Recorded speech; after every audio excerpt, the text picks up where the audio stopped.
I've got this canvas that has a load of texture mediums on it, and what I've actually put down here is the Pebeo raw sand mortar. It's this sand texture, and once it goes dry it's very, very well adhered onto the canvas. And I just wanted to have a play, put some colours down, do something a bit abstract. And I'm doing a bit of an experiment. I have got hold here of 3 of the new Pebeo Origin acrylics. They're a heavy body acrylic, and they are in these new highly recycled plastic, non-plastic containers. They have reduced the amount of plastic usage in the packaging by 60+%, and you've got this cardboard here, fabulous eco credentials. You've got a QR code here that you can find out more about, but they're seemingly a monopigment, these ones. So we've got a primary blue, primary yellow and a primary red. I don't have a white, so I need to go and find out what I'm going to use as a white. So I'm going to put some of these out first. They're supposedly heavy body, so I want to see how that is before I choose which white I'm going to use. So let's just pop some of this out. That's nice and rich. It's holding its shape, so that is a nice heavy body acrylic. And that primary red, so it's a slightly pinky red, which is great because you can make some real cherry reds with that and the yellow. And then this yellow. So yeah, quite heavy bodied. Let me go and see what white I'm going to use with these. Okay, so the white I'm using is the original Pebeo. So this is the old packaging that they had, the plastic packaging, versus these new eco products.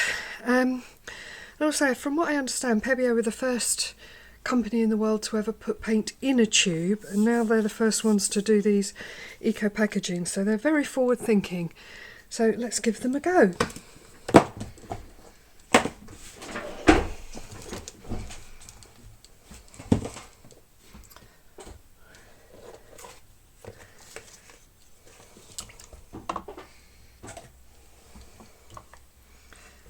First thing I want to do is just have a look at these primary colours on their own. So you can scuffle them into the textures, but I can also just drag them across the top.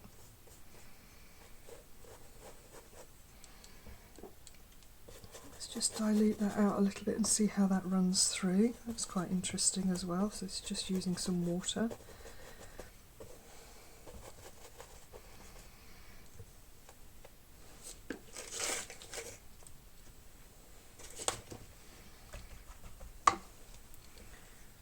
Clean my brush down. Let's go with the yellow, again with a heavy body, so it gives this beautiful richness to it, but I can also dilute that down with some water.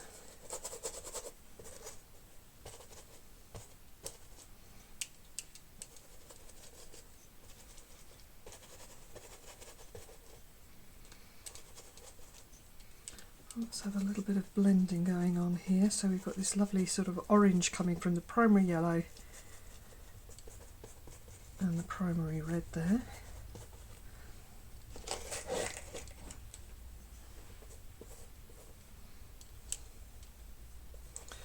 It's a nice rich acrylic, but it does dilute down beautifully. Let me just move that out of my way.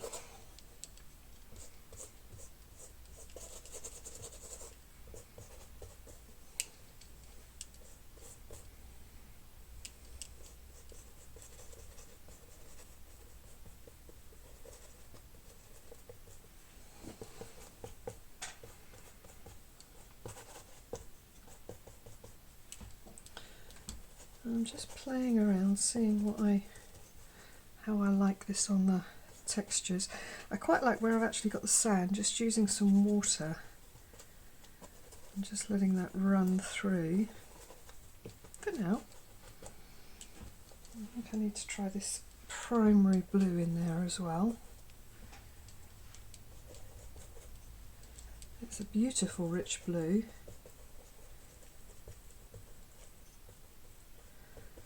But immediately up here it's mixing in with that green, that yellow to give me this green.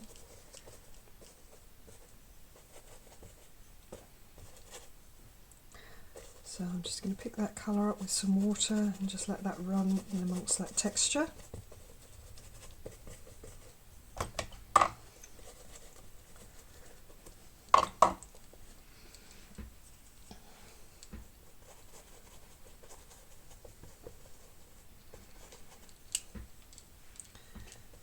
Mixing some of that in with the primary red, give me a really beautiful sort of violet shade of purple, which is lush.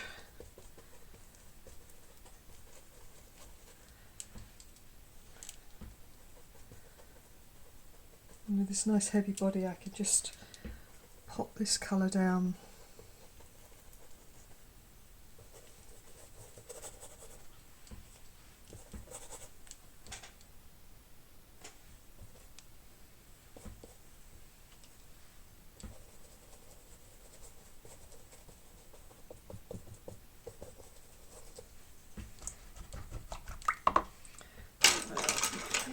With a slightly smaller brush, I'm just going to use this round brush because I want to do a bit of blending of this on the canvas. It's quite interesting to see how long you can blend with acrylic paint, and this is actually, because it's heavy body, it's not drying out too quickly, and that's good.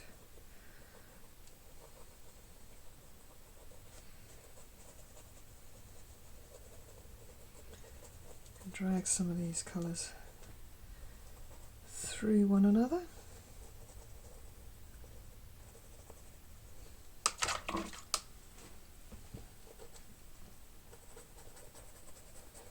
That sort of violet is rather lovely. I'm going to add some white to this in a minute, but I'm just doing a little bit of this blending first, giving me this sort of rainbow of colours.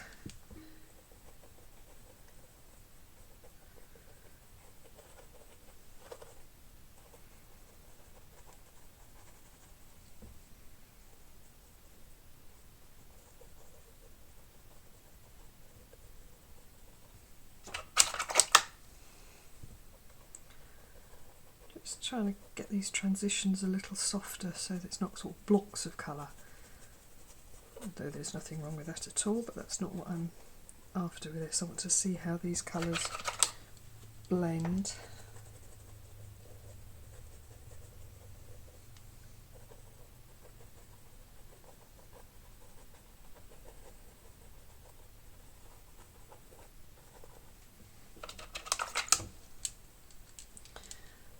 Let's come in with the white as well.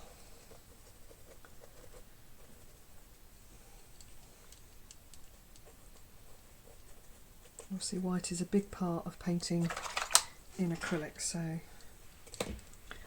come back to my bigger brush for this. Just get some of the water off it.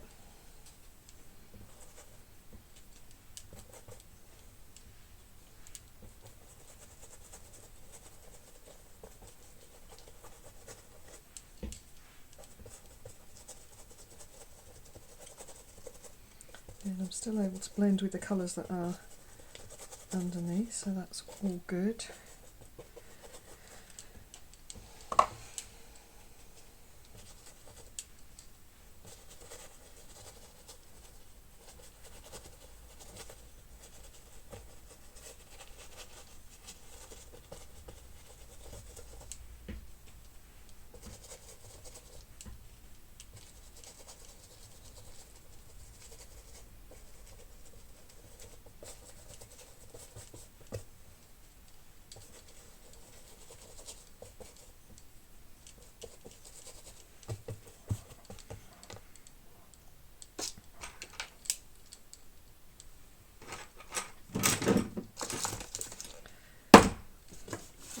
do with that? Oh, there it is.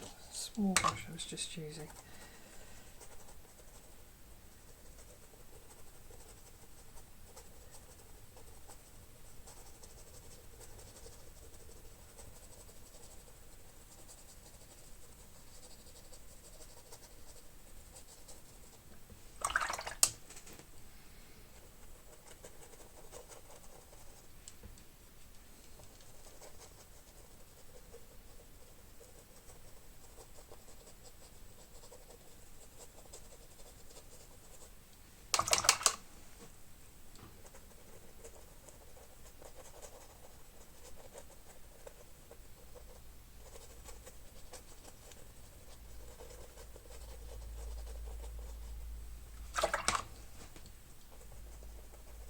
So just doing that a bit of blending there.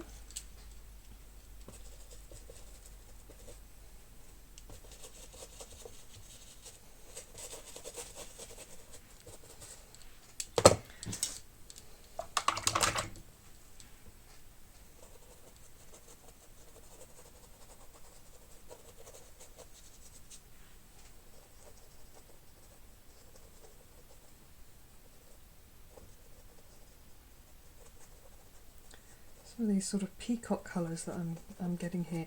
Really what I'm trying to do is just to see how many colours I can create from this mix. So I've added the white in, but other than that, it's just seeing how much variety of colour I can get in this.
Now I want to try and get a little bit, I've got the pinks and the oranges, I haven't really got a proper sort of cherry red yet, so I'm just going to do a bit of blending down here.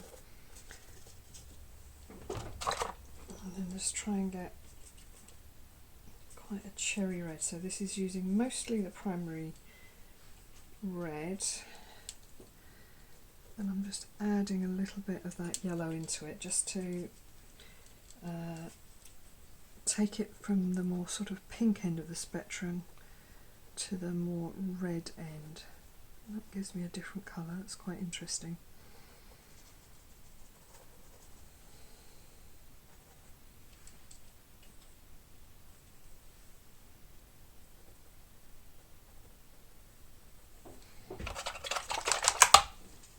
Love all this sort of pastel we're getting as well.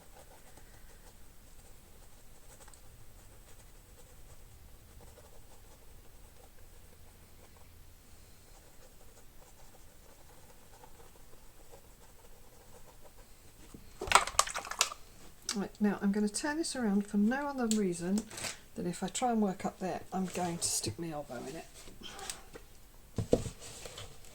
So let's turn this around and work to this side.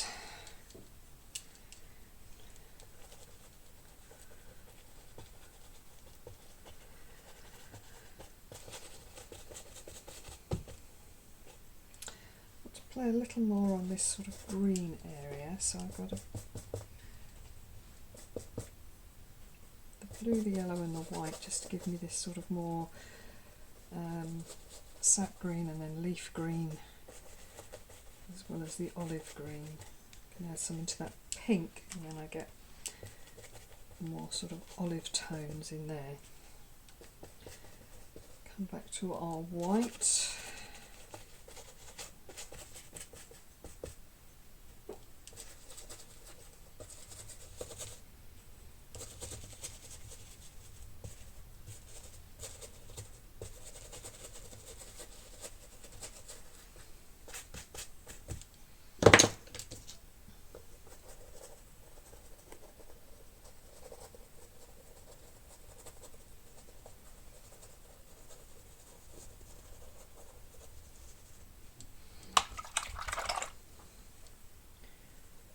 Lovely violets, mauves and pinks, and that's gorgeous sets of mixes going on there.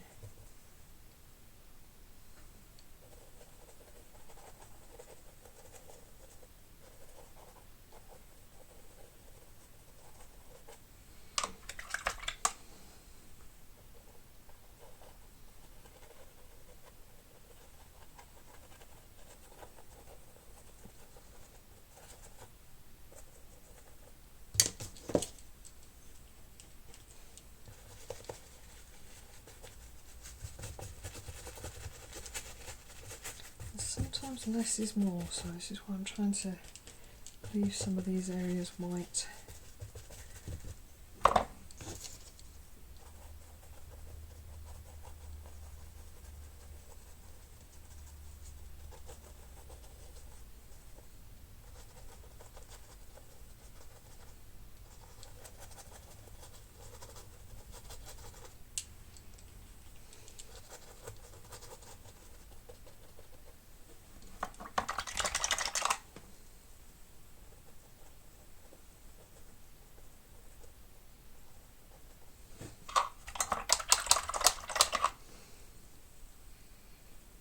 Okay, so it's gone quite a long way. I've put my blobs out and I've still got this much left. So I just need to let that dry and decide what I want to do with it. Interesting.